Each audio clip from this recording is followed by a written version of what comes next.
In a suburban American classroom, 12-year-old Zuri sits at her desk, her dark eyes scanning the room as her classmates eagerly participate in the day's lesson. The teacher, Mr. Johnson, moves around the room, his enthusiasm evident as he engages with the students.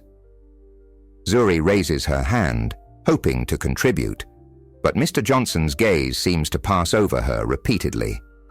As the lesson progresses, Zuri watches her classmates receive praise for their ideas. "Excellent point, Emily," Mr. Johnson exclaims, writing the blonde girl's suggestion on the board. "Great thinking, Tyler," he nods approvingly at a freckle-faced boy in the front row. Zuri's hand remains raised, her arm beginning to ache from the effort. Finally, Mr. Johnson calls on her. Zuri offers her thoughts on the topic, her voice clear and confident, but the teacher's response is lukewarm at best. Interesting," he murmurs, before quickly moving on to another student. Zuri's shoulders slump as she lowers her hand, feeling invisible and unimportant.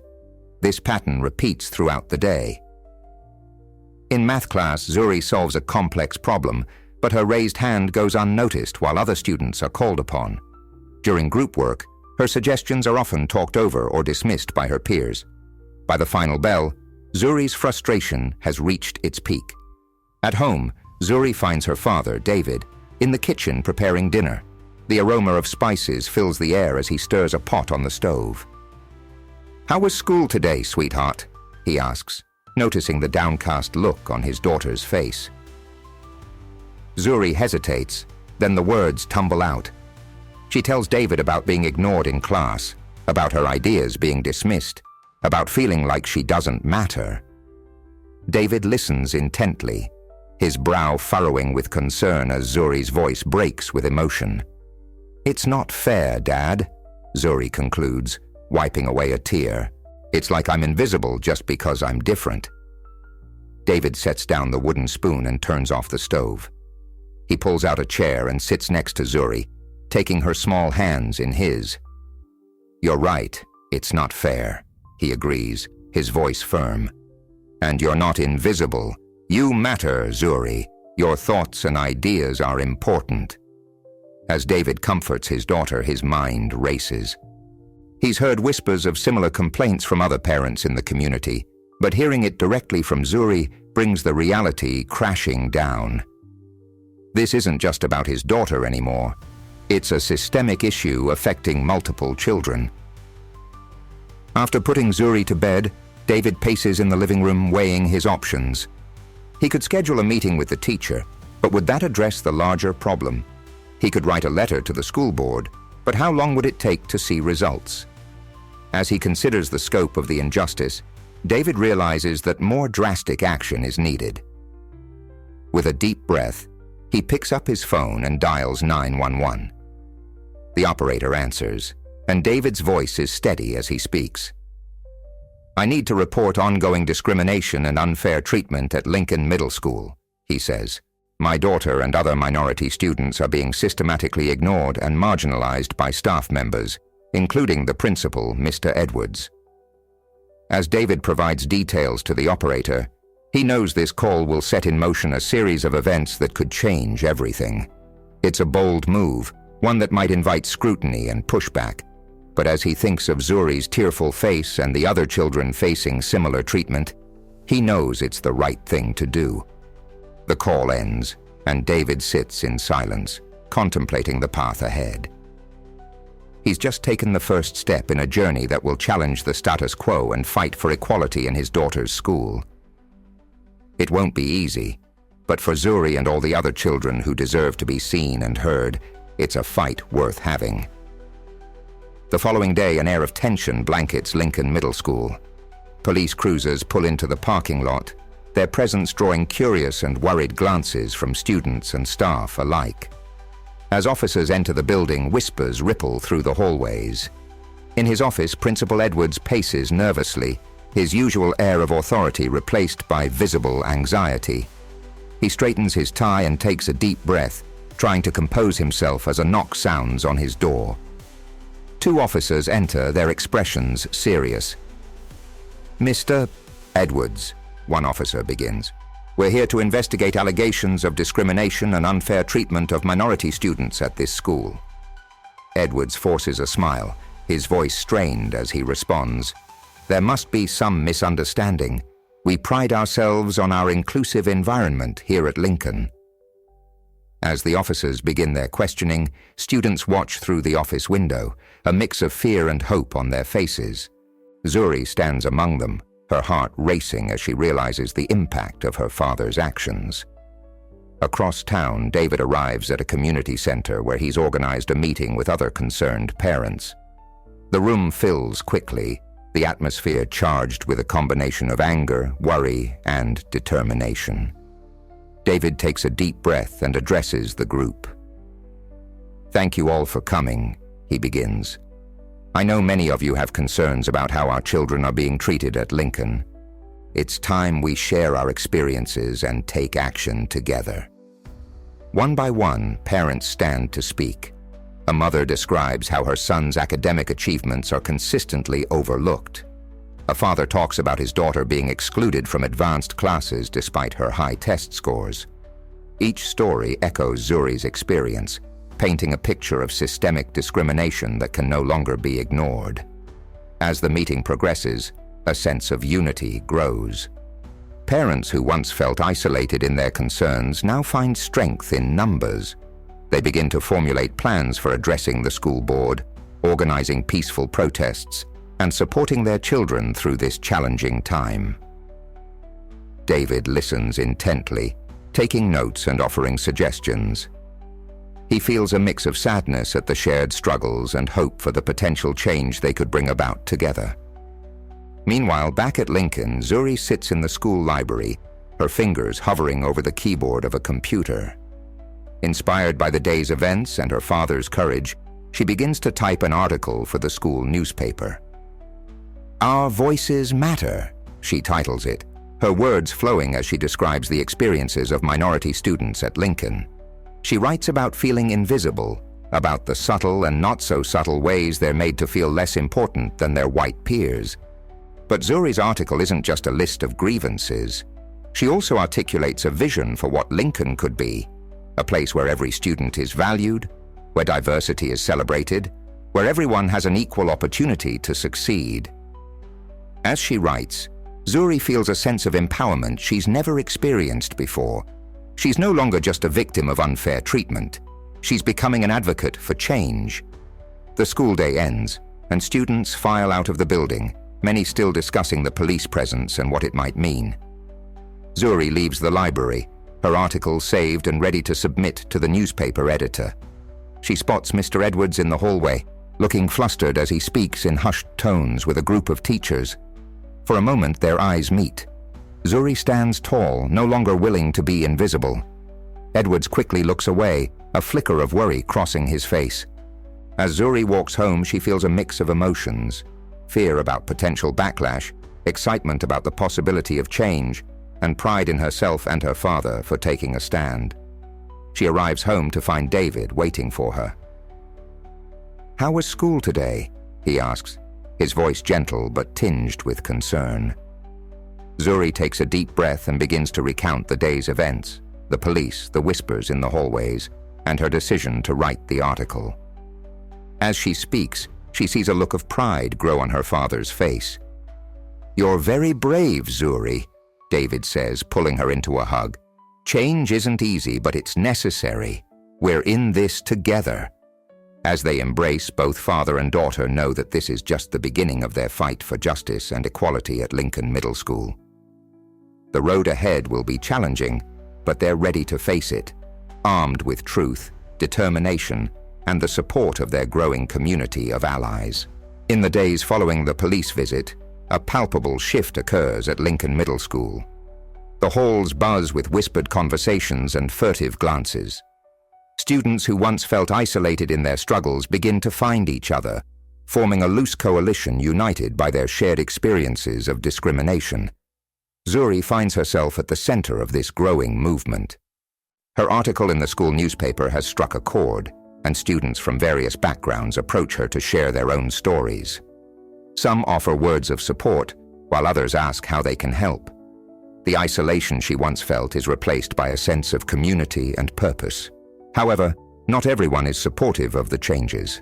Mr. Edwards, feeling threatened by the mounting pressure, becomes increasingly defensive. He calls an assembly to address the misunderstandings and exaggerations that he claims are disrupting the school's harmony.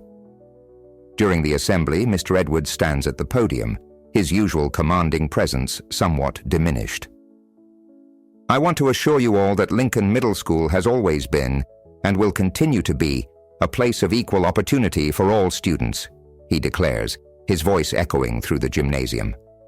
As he speaks, Zuri notices several teachers shifting uncomfortably in their seats. Some students exchange skeptical glances. Mr. Edwards continues, his tone growing more forceful. "Any claims of systemic discrimination are unfounded and harmful to our school community. I urge you all to focus on your studies and not be swayed by baseless accusations." After the assembly, Mr. Edwards takes a more direct approach to intimidation. He calls several students, including Zuri, to his office for discussions about their attitudes and false allegations. These meetings leave the students feeling shaken, but more determined than ever to fight for change. Meanwhile, David's parent support group continues to grow. What started as a small gathering has evolved into a powerful network of families united in their desire for a fair and inclusive education system. They meet regularly, sharing resources, planning actions, and providing emotional support to one another. During one such meeting, the group discusses the need for a strong, articulate voice to represent their concerns to the school board and the media. All eyes turn to Zuri, who has emerged as a natural leader among the students. "Zuri," one parent says, "you've shown incredible courage and clarity in expressing what's happening at Lincoln. Would you consider being our spokesperson?" The room falls silent as all eyes turn to Zuri. She feels a mix of pride and fear at the suggestion. Being a spokesperson would mean putting herself in the spotlight, potentially making herself a target for more intimidation from Mr. Edwards and his supporters. David, sensing his daughter's hesitation, speaks up. "It's okay if you're not comfortable with this, Zuri. There's no pressure." Zuri takes a deep breath, her mind racing. She thinks about all the students who've shared their stories with her, about the younger kids who might face the same discrimination if nothing changes. With a surge of determination, she nods. "I'll do it," she says, her voice stronger than she expected. The room erupts in applause, and Zuri feels a wave of support wash over her. As the meeting continues, plans are made to prepare Zuri for her new role. They discuss media training, public speaking tips, and strategies for handling difficult questions. That night, as Zuri lies in bed, her phone buzzes with notifications.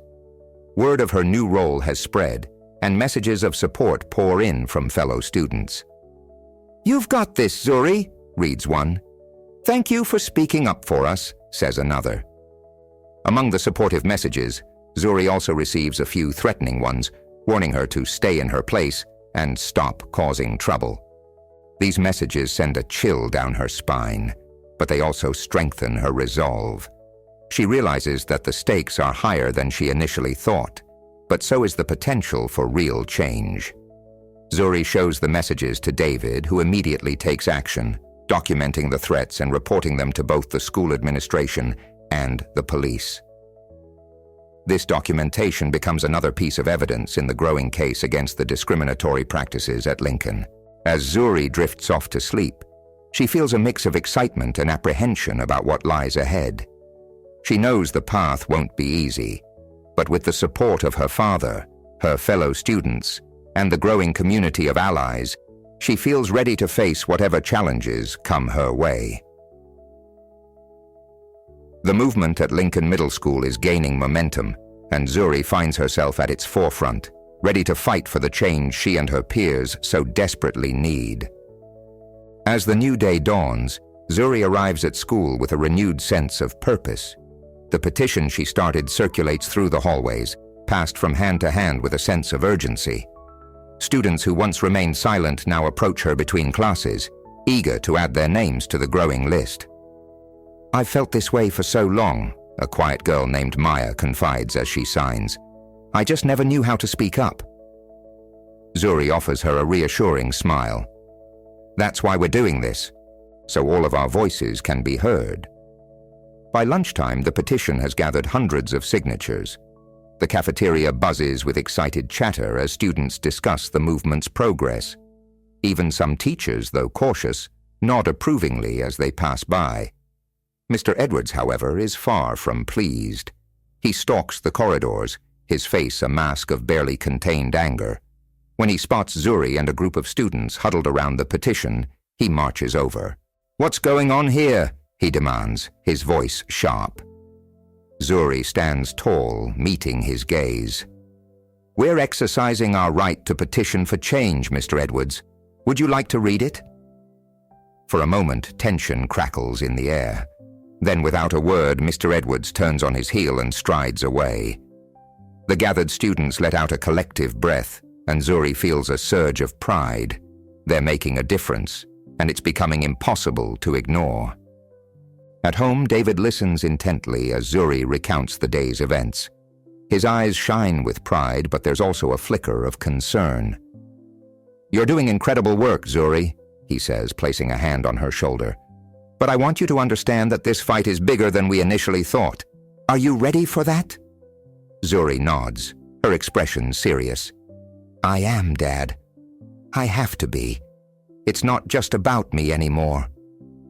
David smiles, recognizing the strength and determination in his daughter's eyes. "Then let's make sure you're prepared.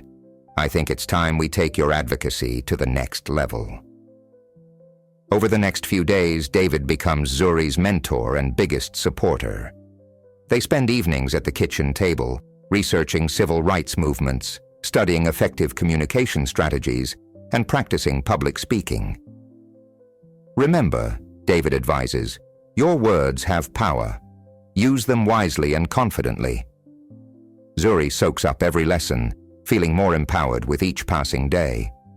She starts to see the bigger picture, how their local struggle connects to broader issues of systemic racism and discrimination.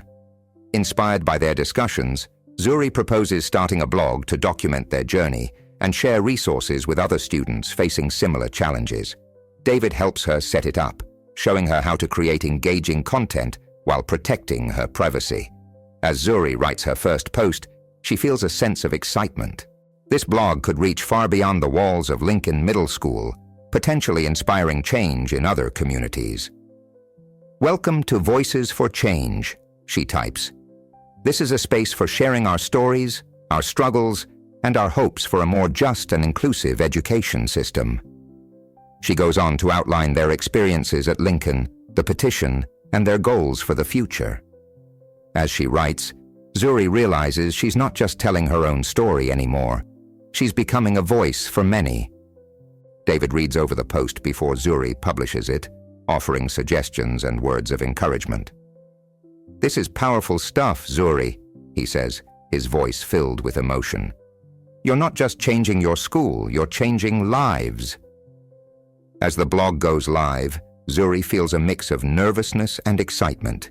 She's putting herself out there in a big way, but she knows it's necessary for the change they seek. Within hours, comments start pouring in. Students from Lincoln express their support, but surprisingly, messages also come from other schools in the district and even from different states. "Your words gave me the courage to speak up at my school," one comment reads. "Thank you for showing us we're not alone," says another. As Zuri reads the responses, she feels a profound sense of responsibility. What started as a personal fight for justice has grown into something much larger. She's become a beacon of hope for students she's never met, a role she never expected, but one she's determined to fulfill. That night, as Zuri prepares for bed, she reflects on how much has changed in such a short time. The invisible girl in the classroom has become a leader, a voice for the voiceless. It's a big responsibility, but as she thinks about all the students counting on her, she knows she's ready for the challenge. With renewed determination, Zuri opens her notebook and begins planning her next blog post. The fight for equality at Lincoln Middle School is far from over, but with each word she writes, each signature on the petition, and each voice that joins their cause, they move one step closer to their goal. The tension at Lincoln Middle School reaches a boiling point as Mr. Edwards is summoned to the district office to address the mounting allegations of discrimination. The principal's absence creates a palpable shift in the school atmosphere, with students and teachers alike wondering what will happen next. Mr. Edwards sits rigidly in a chair facing the school board, his usual confidence replaced by a defensive posture. The board members, their faces stern, begin their questioning. "Mr. Edwards, we've received numerous complaints about discriminatory practices at Lincoln Middle School," the board chair begins. "What do you have to say about these allegations?" Edwards clears his throat, his voice strained as he responds. "These accusations are greatly exaggerated. Lincoln has always been committed to providing equal opportunities for all students." As the questioning continues, Edwards attempts to deflect, minimizing the concerns raised by Zuri and other students. He paints their complaints as misunderstandings or isolated incidents, desperately trying to maintain his position of authority. The girl leading this so-called movement, Zuri Thompson, is simply seeking attention, Edwards argues, his tone dismissive. She's stirring up trouble where none exists. Back at Lincoln, word of Edwards' testimony spreads quickly. Zuri, hearing how the principal attempted to discredit her, feels a mix of anger and determination. Rather than silencing her, Edwards' words only fuel her resolve to fight harder for change. The community rallies around Zuri and the cause she represents. Meetings of the parent support group, once held in living rooms and community centers, now draw crowds large enough to fill the local church hall. Zuri, with David's support, takes on a more prominent role in these gatherings. As Zuri steps up to the podium at one such meeting, she feels a nervous flutter in her stomach. But as she looks out at the sea of supportive faces, she finds her courage. Her voice, clear and strong, fills the room. "Mr.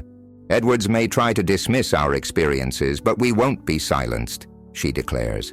"Our stories are real, our pain is real, and our demand for change is real." The crowd erupts in applause, energized by Zuri's words. Parents and students alike stand to share their own stories, each account adding weight to their collective cause. The atmosphere is charged with a sense of unity and purpose. As the meeting progresses, plans are made for more direct action. They discuss organizing peaceful protests, reaching out to local media, and continuing to pressure the school board for concrete changes. Zuri, inspired by the energy in the room, proposes a new idea. "What if we create a video sharing our experiences?" she suggests. "Something we can share online to reach even more people." The idea is met with enthusiasm, and soon a plan takes shape. Students and parents volunteer to speak on camera, sharing their stories of discrimination and their hopes for a more inclusive school environment. Over the next few days, Zuri works tirelessly on the video project. With help from tech-savvy classmates and supportive parents, they film and edit a powerful compilation of testimonies. Zuri herself closes the video with a heartfelt plea for change. "We're not asking for special treatment," she says, looking directly into the camera. "We're asking for equal treatment, for the chance to learn and grow in an environment that values all of us, regardless of our race or background." As the final edits are made, there's a sense of nervous anticipation. They all understand the potential impact of sharing their stories so publicly, but they also know it's a necessary step in their fight for justice. With a deep breath, Zuri clicks the upload button, sending their message out into the world. Within hours, the video begins to gain traction on social media. Shares and comments pour in, not just from their local community, but from people across the country who resonate with their struggle. Local news stations pick up the story, running segments featuring clips from the video.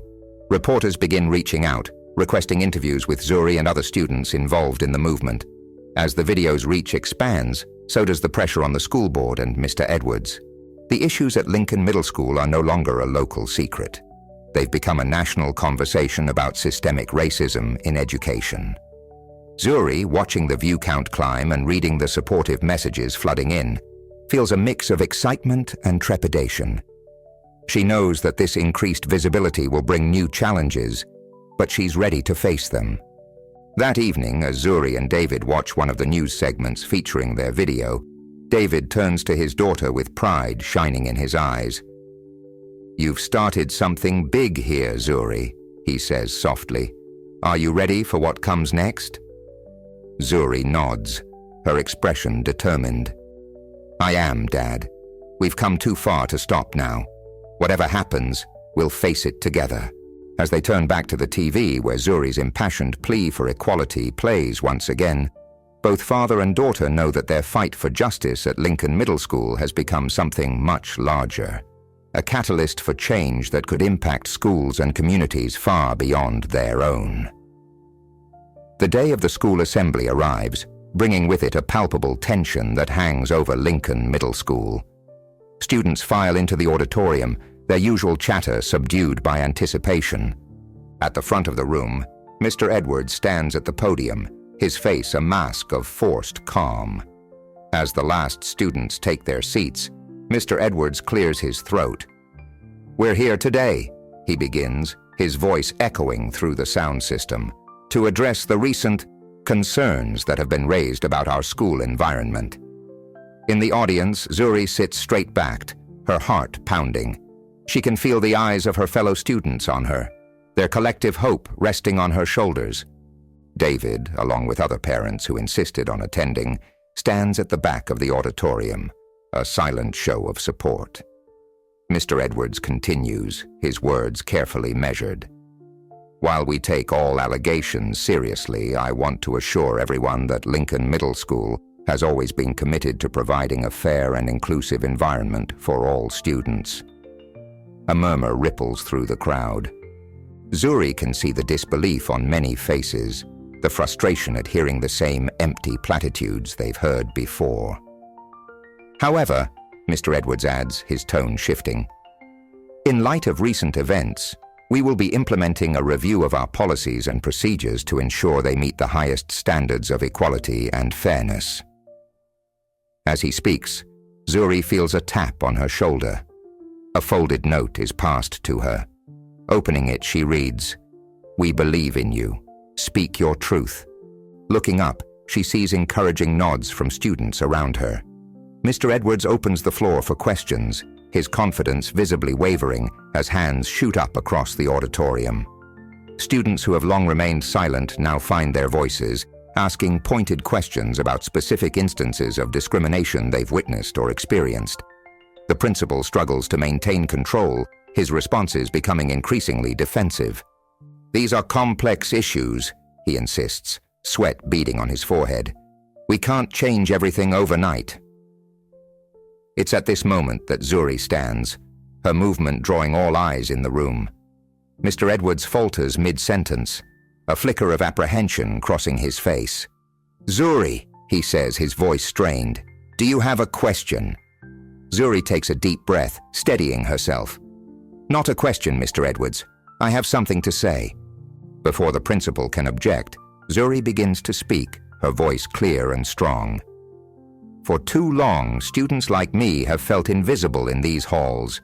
We've been overlooked, underestimated, and unfairly treated because of the color of our skin." A hush falls over the auditorium as Zuri continues, her words resonating with the experiences of many in the room. She speaks of the subtle and not so subtle discrimination they've faced, the opportunities denied, the voices silenced. "We're not asking for special treatment," Zuri declares, echoing the words from her video. "We're asking for equal treatment, for the chance to learn and grow in an environment that values all of us, regardless of our race or background." As she speaks, something remarkable happens. Other students begin to stand, silently showing their support. The movement spreads like a wave through the auditorium until nearly every student is on their feet. Mr. Edwards, visibly shaken, attempts to interrupt. "Zuri, that's enough. This assembly is not the place for—" But his words are drowned out as students begin to applaud, the sound swelling to fill the room. It's more than just applause. It's a release of long-held frustrations, a collective demand for change. David watches from the back, tears in his eyes, as his daughter stands tall amidst the rising tide of support. Other parents join in the applause, their faces a mix of pride and determination. As the applause begins to die down, Zuri delivers her final words. "We are the future of this school, this community, this country. It's time our voices were heard and our experiences acknowledged. We're ready for real change, Mr. Edwards. The question is, are you?" With that, Zuri takes her seat, her heart racing but her resolve stronger than ever. The auditorium buzzes with energy as students turn to one another, discussing what they've just witnessed. Mr. Edwards, clearly rattled, attempts to regain control of the assembly. "Thank you, Zuri, for your passionate speech," he says, his voice strained. "Rest assured, your concerns will be taken into consideration as we move forward." But his words ring hollow in the face of the united front before him. As the assembly comes to a close, it's clear that a significant shift has occurred. The students of Lincoln Middle School have found their collective voice, and they won't be silenced again. As they file out of the auditorium, there's a new energy in the air. Students cluster around Zuri, offering words of support and thanks. Even those who had previously stayed on the sidelines now approach her, eager to join the movement. Zuri meets her father's eyes across the crowded hallway, seeing the pride and love shining there. They both know that this is just the beginning. The road ahead will be challenging, but with the support of their growing community, they're ready to face whatever comes next in their fight for equality at Lincoln Middle School. The days following the assembly are a whirlwind of activity. The energy that filled the auditorium has spilled out into the community, igniting a spark of change that refuses to be extinguished.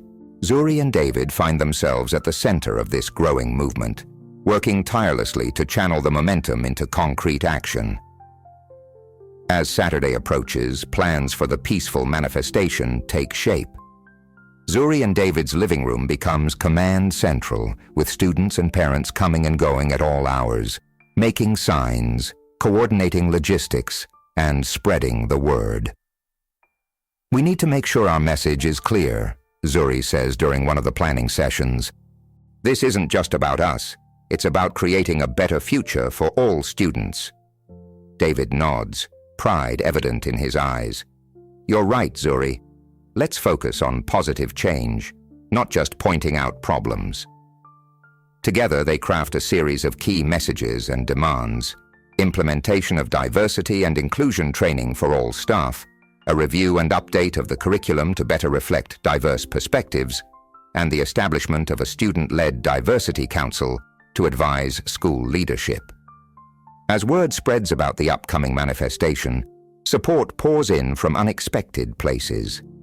Local businesses offer to provide water and snacks for the protesters. Community leaders reach out, asking how they can help amplify the message. Even some teachers from Lincoln, risking their jobs, privately express their support to Zuri and her fellow organizers. The night before the manifestation, Zuri struggles to sleep. Her mind races with a mix of excitement and nervousness. What if something goes wrong? What if no one shows up? David, sensing her unease, gently knocks on her door. "You okay, sweetheart?" he asks, sitting on the edge of her bed.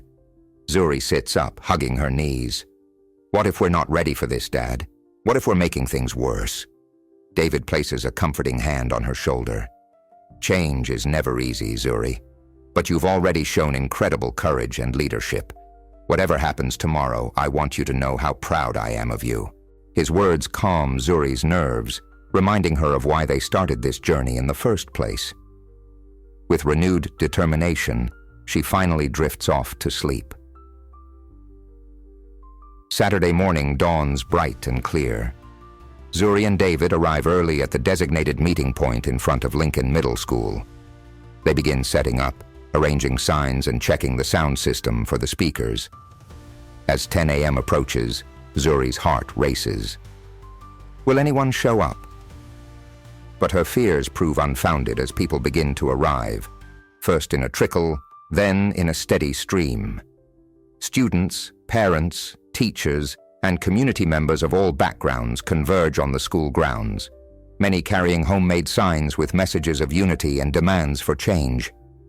By the time the manifestation is set to begin, the crowd has swelled beyond anything Zuri could have imagined. Hundreds of people stand united, their presence a powerful statement that can't be ignored. Local media crews set up their cameras, their presence ensuring that the message will reach far beyond the school grounds. Zuri spots Mr. Edwards watching from a window, his expression unreadable. As the appointed hour strikes, Zuri steps up to the microphone. The crowd falls silent, all eyes on her. For a moment, she feels the weight of their expectations. Then, drawing strength from the support around her, she begins to speak. "Thank you all for coming today," she starts, her voice clear and strong. "We stand here not just as students, parents, or teachers, but as a community united in our desire for change." Zuri goes on to outline their demands, her words met with cheers and applause from the crowd. She speaks of the experiences that led them to this moment, of the need for a school system that truly serves all students. "Our diversity is our strength," she declares, her voice rising with passion. "It's time for our school to reflect that strength in every classroom, in every policy, and in every interaction." As Zuri speaks, the energy in the crowd builds. People nod in agreement, some wiping away tears, others raising their fists in solidarity. It's a powerful moment of community, of shared purpose and hope. Other speakers follow Zuri, each adding their voice to the call for change. Students share personal stories of discrimination, parents speak of their fears and hopes for their children, and community leaders pledge their support for the cause. As the manifestation draws to a close, there's a sense of accomplishment in the air. They've made their voices heard, not just to the school administration, but to the entire community and beyond. Zuri and David share a hug, both overwhelmed by the day's events. They know this is just the beginning, that the real work of implementing change lies ahead. But looking out at the sea of faces united in purpose, they feel a surge of hope.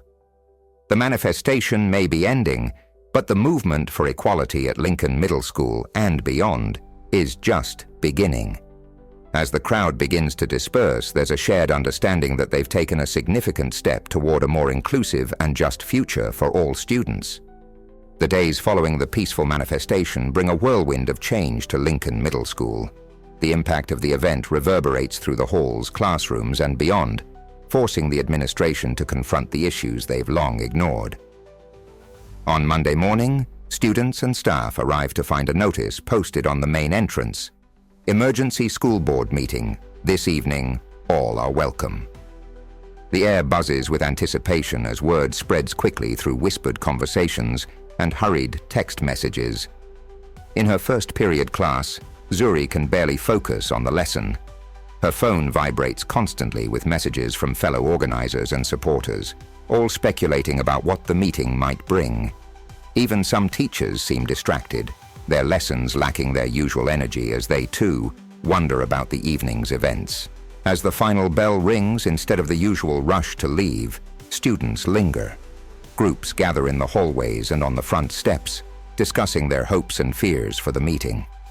Zuri finds herself at the center of many of these conversations, offering words of encouragement and reminding everyone to stay focused on their goals.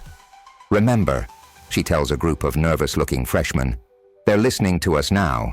That's the first step. We need to keep our message clear and our demands specific." The school board meeting, usually held in a small conference room, has been moved to the gymnasium to accommodate the expected crowd.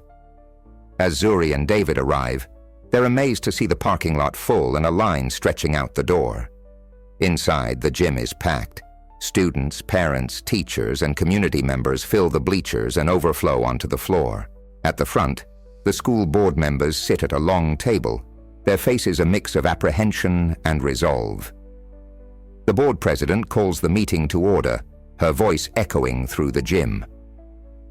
In light of recent events, she begins, we're here to address the concerns raised about equality and inclusion at Lincoln Middle School. What follows is a marathon session of testimonies, proposals, and heated debates. Students step up to the microphone, their voices sometimes shaking but their words powerful, sharing personal experiences of discrimination and marginalization. Parents speak of their fears and frustrations, demanding better for their children. Even some teachers, risking professional backlash, stand to support the students' calls for change. Throughout the meeting, Zuri watches Mr. Edwards. The principal sits off to the side, his usual confident demeanor notably absent. As speaker after speaker highlights the failings of the current system, Edwards seems to shrink in his seat. After hours of discussion, the board president calls for a short recess. The gym buzzes with conversation as people discuss what they've heard.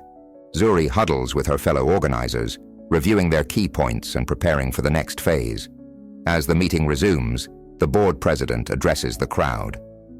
"We've heard your concerns," she says, her voice solemn. It's clear that immediate action is necessary. What follows is a series of propositions that leave the audience stunned. A complete review and overhaul of the school's diversity and inclusion policies to be conducted by an independent third party. Mandatory diversity and sensitivity training for all staff members, including administration. The formation of a student-led diversity council with real input into school decisions.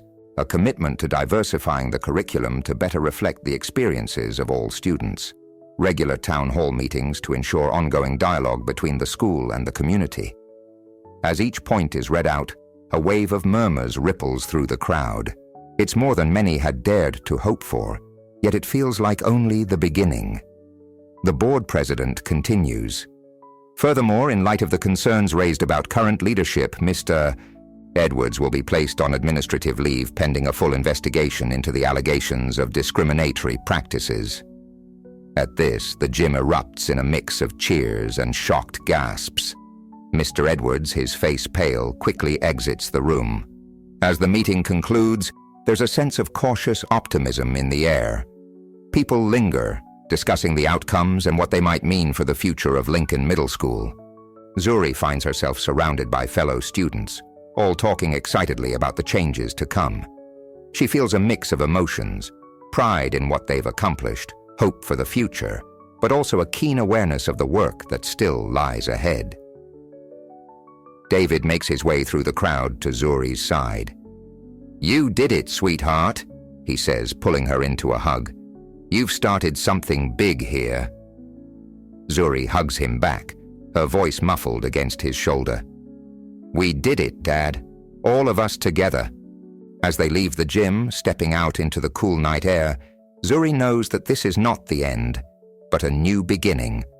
The real work of implementing these changes, of holding the school accountable, of continuing to push for true equality, is just starting. But looking at the determined faces around her, Zuri feels ready for the challenge. The students of Lincoln Middle School have found their voice, and they won't be silenced again. In the wake of the school board meeting, Lincoln Middle School becomes a hive of activity. The promises of change are met with a mix of excitement and skepticism from students and staff alike. Zuri finds herself at the center of this whirlwind, balancing her newfound role as a student leader with her regular academic responsibilities. One morning, as Zuri is organizing her locker, she's approached by Ms. Rodriguez, her English teacher. "Zuri, I have some news," Ms. Rodriguez says, her eyes bright with excitement. "A local news station wants to interview you about the changes happening at Lincoln. They're doing a special report on student activism." Zuri feels a flutter of nervousness in her stomach. She's become accustomed to speaking in front of her peers, but the idea of a televised interview is daunting. After a moment's hesitation, she nods. "Okay, I'll do it. When is it?" "This afternoon, after school," Ms. Rodriguez replies. "Don't worry, I'll be there to support you." The rest of the day passes in a blur as Zuri mentally prepares for the interview. During lunch, she huddles with her friends, discussing key points she wants to make. "Remember," her friend Jamal advises, "this is our chance to show everyone what we're really fighting for." After the final bell, Zuri makes her way to the school library where the interview will take place.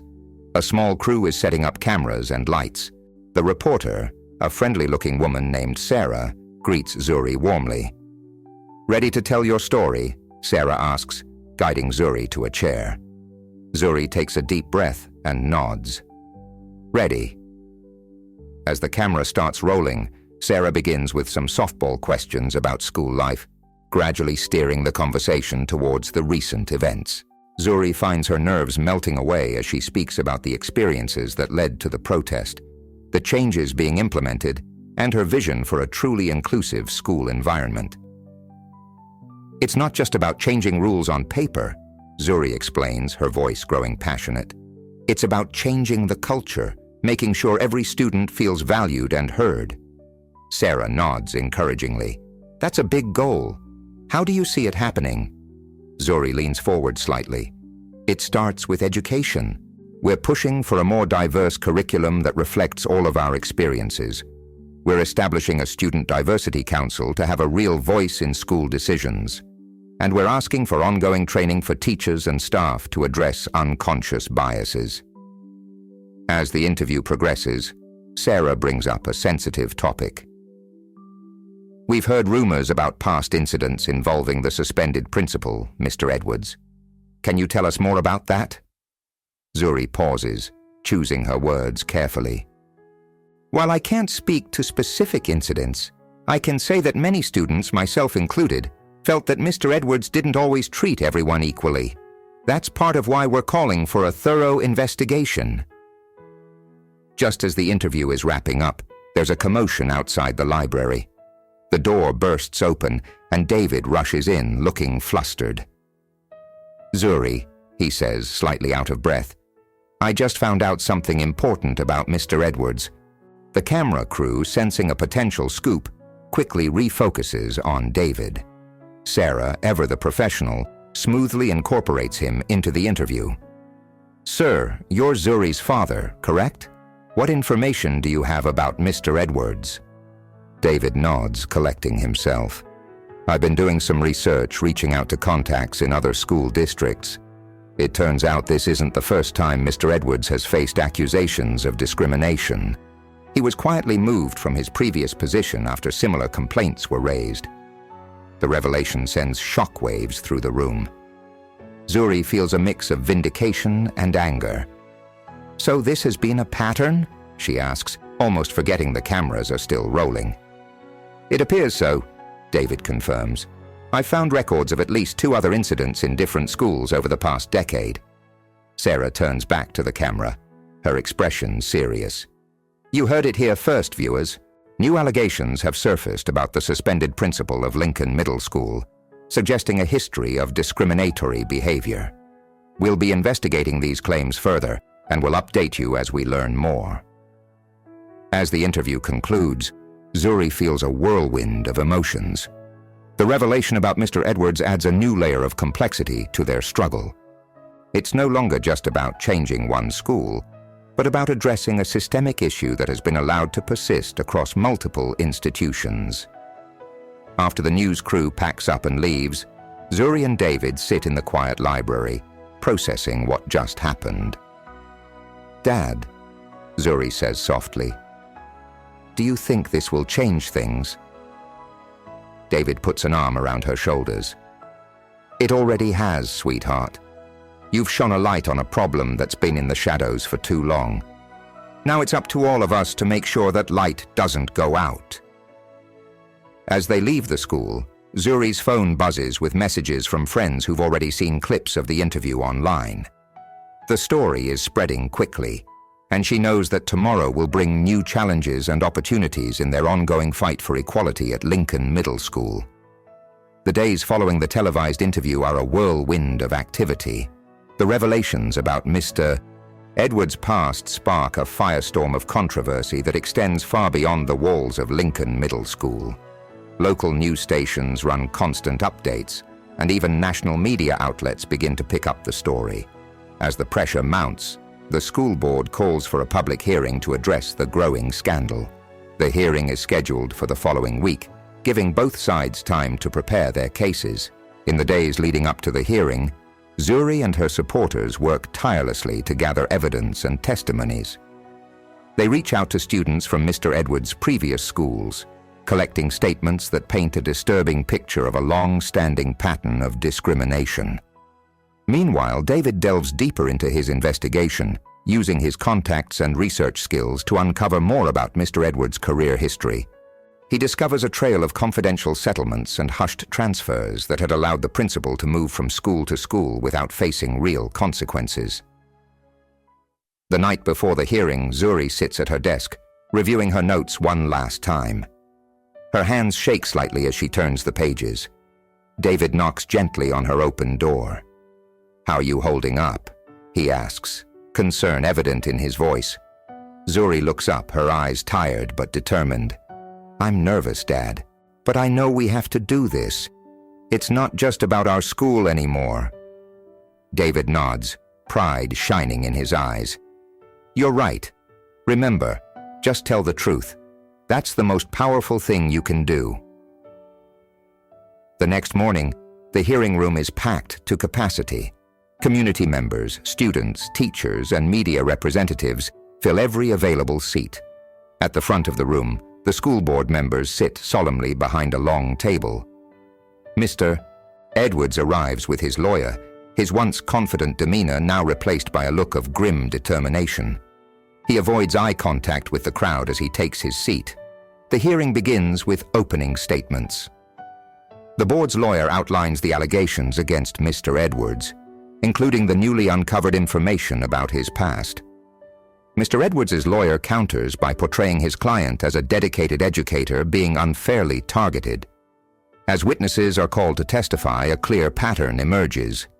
Students and teachers from Lincoln and Mr. Edwards' previous schools recount similar experiences of discrimination, favoritism, and intimidation. Each testimony adds weight to the case against the principal. When it's Zuri's turn to speak, she approaches the podium with a mix of nervousness and resolve. Taking a deep breath, she begins to recount her experiences at Lincoln, her voice growing stronger with each word. "Mr. Edwards created an environment where students like me felt invisible and undervalued," she states clearly. "But this isn't just about me. It's about every student who has ever felt marginalized or discriminated against. It's about creating a school system where every student has an equal opportunity to succeed." As Zuri speaks, she notices Mr. Edwards shifting uncomfortably in his seat. For a moment, their eyes meet, and she sees something she's never seen in his expression before. Fear. The hearing stretches on for hours, with testimony after testimony building an overwhelming case against Mr. Edwards. Finally, it's the principal's turn to speak. He approaches the podium, his lawyer whispering last-minute advice in his ear. Mr. Edwards begins with a prepared statement, denying any intentional discrimination and highlighting his years of service in education. But as the board members begin their questioning, his composure starts to crack. "Mr. Edwards," one board member asks, "how do you explain the similar complaints across multiple schools over several years?" Edwards stumbles over his words, his explanations becoming increasingly convoluted. Suddenly, he stops mid-sentence, his shoulders sagging in defeat. I never meant for anyone to feel discriminated against," he says, his voice barely above a whisper. "I thought I was doing what was best for the schools, but I see now that I was wrong." A hushed murmur ripples through the room at this unexpected admission. Zuri feels a complex mix of emotions, vindication, sadness, and a glimmer of hope for real change. As the hearing concludes, the board announces that they will review all the evidence before making a final decision. But the writing is on the wall. Mr. Edwards' career in education is effectively over. Outside the hearing room, reporters swarm around Zuri and the other key witnesses. Cameras flash and microphones are thrust forward as journalists clamor for statements. Zuri, exhausted but emboldened, faces the cameras. Today was about more than one principal or one school, she says clearly. It was about standing up against systemic discrimination wherever it exists. We've taken a big step forward, but our work isn't done. We'll keep fighting until every student in every school has an equal chance to succeed. As the crowd of reporters disperses, David puts his arm around Zuri's shoulders. "You did it, sweetheart," he says softly. "You've changed things for the better." Zuri leans into her father's embrace, feeling the weight of the day's events. She knows that this victory, while significant, is just the beginning. There's still much work to be done to create lasting change. But looking at the determined faces of her fellow students and supporters, she feels ready for the challenges ahead. The fight for equality at Lincoln Middle School has become a catalyst for change that will ripple far beyond their community, touching lives and transforming schools for years to come.